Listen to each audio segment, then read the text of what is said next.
तो दोस्तों हम सभी लोग जानते हैं कि तेजस परियोजना भारत के लिए कितनी इम्पोर्टेंट है। इसमें इस समय हमें कुछ प्रॉब्लम्स देखने के लिए जरूर मिल रही है, लेकिन जिस दिन ये परियोजनाएं पूरी तरह से कंप्लीट हो जाएगी उसके बाद इसका किस तरह से एडवांटेजेस ले पाएंगे हम लोग, ये सारी बातें हम लोग जानते हैं। इसी वजह से इससे संबंधित किसी भी तरह की कोई नई अपडेट निकल कर आए वो मैं आपको तत्काल देना पसंद करता हूँ।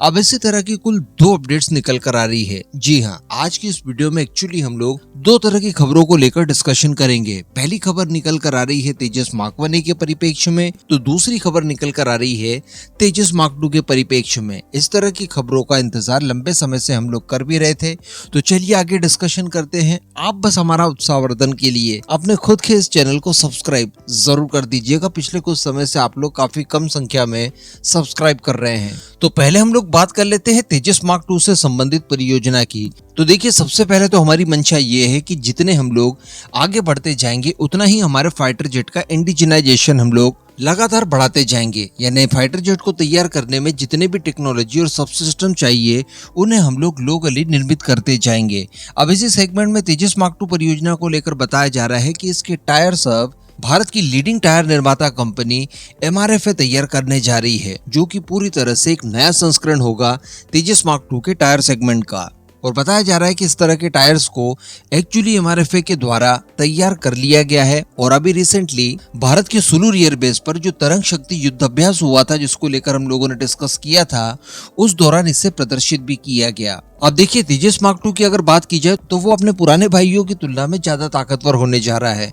लाइक तेजस मार्क 1 या फिर तेजस मार्क 1 है, इन सभी की तुलना में वो साइज में भी बड़ा है। उसका मैक्सिमम टेक ऑफ वेट जो होगा वो भी इनसे ज्यादा बड़ा होगा। उसे हार्श कंडीशंस में और ज्यादा कठिन मिशंस को परफॉर्म करना होगा। इस वजह से बताया जा रहा है कि इनके टायर्स को लेकर भी काफी ज्यादा अपग्रेडेशन करने की आवश्यकता है। ये न केवल बहुत ज्यादा मजबूत हो बल्कि उच्च शक्ति को भी ये सहन कर पाए। और इसी वजह से इसके लिए नए सिरे से टायर्स तैयार किए गए हैं, जो कि MRFA भारत के अंदर ही निर्मित करने जा रही है। अब यहाँ पर इसके डायमेंशन की बात भी की गई है। इससे पहले अगर हम लोग तेजस मार्क 1 की बात करें तो यहाँ पर उसका जो डायमेंशन था वो था 26 × 8.0:14। वहीं पर अगर तेजस मार्क 2 के लिए तैयार किए गए टायर का डायमेंशन देखें तो वो है 27.5 × 7.5:16। तो ये भी काफी अच्छा और एक महत्वपूर्ण अपडेट था। अब अगर तेजस मार्क 1A की बात कर ली जाए तो देखिए, इंजन की वजह से ये डिले तो हुए, जहां पर हम लोग HAL को पूरी तरह से डिफेंड कर सकते थे कि देखिए अमेरिका द्वारा इंजन्स नहीं चूंकि दिए गए थे, इसी वजह से इनकी मैन्युफैक्चरिंग में डिले हुआ और इनकी डिलीवरी भी भारतीय वायुसेना को अभी तक नहीं की गई और नई डेडलाइन एक के बाद एक आती ही जा रही है।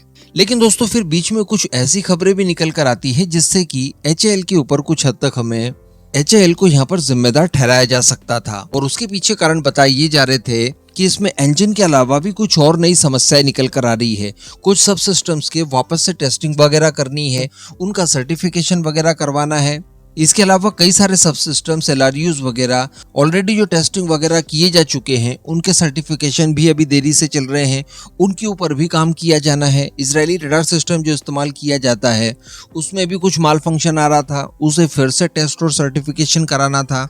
तो इस तरह की चीजें देखने से लग रहा था कि HAL अपने आप में भी कुछ चीजें हमसे छुपा रहा है और यहाँ पर डेफिनेटली HAL की गलती मानी जाएगी। लेकिन दोस्तों, अब खबर निकल कर आ रही है कि अगले 1 महीने के अंदर अंदर सारी टेस्टिंग और सर्टिफिकेशन का काम पूरा हो जाएगा। वैसे यहाँ पर भी एक सवाल उठता है कि ठीक है, अगले महीने तक ये सारे टेस्ट एंड ट्रायल्स कंप्लीट हो जाएंगे, लेकिन ये पहले क्यों नहीं हुए? क्योंकि इन्हें तो अल्टीमेटली मार्च मंथ में ही डिलीवरी शुरू कर देनी थी और उस समय तक सारी टेस्टिंग और सर्टिफिकेशन का काम कंप्लीट करवा लेना था। तो इसके पीछे भी कारण निकल कर आया है। लेख में सुस्पष्ट तरीके से बताया गया है कि इस साल मार्च मंथ में जब पहला तेजस मार्क 1 अपनी फ्लाइट टेस्टिंग वगैरह करता है, उसके बाद इसमें नए सिस्टम, रडार, LRUs यानी लाइन रिप्लेसमेंट यूनिट्स को शामिल किया गया, जिनके नए सिरे से टेस्टिंग और सर्टिफिकेशन का काम हमें हर हाल में करवाना ही था। और मैं आपको बता दूं कि ये जो बदलाव किए गए हैं और इनके अंदर जो नए सिस्टम्स को इंटीग्रेट किया गया है, जिनका कि नए सिरे से अब टेस्टिंग और सर्टिफिकेशन कराना है,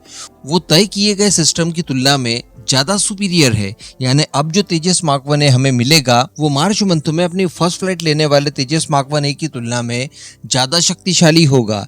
एक्चुअली मैं आपको बता दूं कि DHL को बीच में जब विंडो मिल जाती है इंजन वगैरह संबंधित चीजों को लेकर, जब देरी की बात निकलकर सामने आती है, इसका सदुपयोग करने के लिए इसके अंदर कुछ चीजों को लेकर बदलाव किए जाते हैं एंड संभवतः ये सारे के सारे बदलाव भारतीय वायुसेना के इच्छा अनुसार ही किए गए होंगे। तो जब इसके अंदर चेंजेस किए गए तो डेफिनेटली चेंजेस करने के बाद नए सिरे से टेस्टिंग और सर्टिफिकेशन का काम करना काफी जरूरी होता है।